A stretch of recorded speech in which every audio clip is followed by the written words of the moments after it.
মুহূর্ত, আর এই মুহূর্তগুলো একবার দেখে আপনি কখনোই বুঝতে পারবেন না যে এটা কিভাবে ঘটলো। আর কিছু কিছু মুহূর্ত এমন ঘটে যায় যেটা শুধুমাত্র কিছু ভাগ্যবান মানুষদেরই চোখে পড়ে। তো আজকের এই ভিডিওতে আমরা ক্রিকেট ইতিহাসের এমন কিছু মুহূর্ত দেখতে চলেছি যে মুহূর্তগুলো কোটিতে একবার করে থাকে। তো এই মজার মুহূর্তগুলো উপভোগ করতে ভিডিওটি শেষ পর্যন্ত দেখতে থাকুন। তো প্রথমে এই আউটটি দেখুন, ব্যাটসম্যান রান নিচ্ছিল, তখন একজন ফিল্ডার স্ট্রাইক প্রান্তে থ্রো করে এবং স্ট্যাম্প ভেঙে যায়, কিন্তু দুর্ভাগ্য সেখান থেকে অন্য প্রান্তে বল লেগে রান আউট হয়ে যায় অপর প্লেয়ারটি।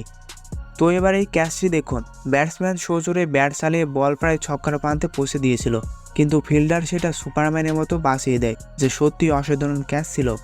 তো এবার মালিঙ্গার বলটি দেখুন, তিনি আন্তর্জাতিক ম্যাচে সেদিন 4 বলে 4 উইকেট নিয়ে বিশ্ব রেকর্ড গড়েছিলেন, যে সবাইকে তাক লাগিয়ে দেয়। তো এবার এই ক্যাচটি দেখুন, বলটি প্রায় ছক্কা হয়ে গিয়েছিল, কিন্তু এই মেয়েটি রকেটের মতো জাম্প করে বলটি বাঁচিয়ে আবার ক্যাচ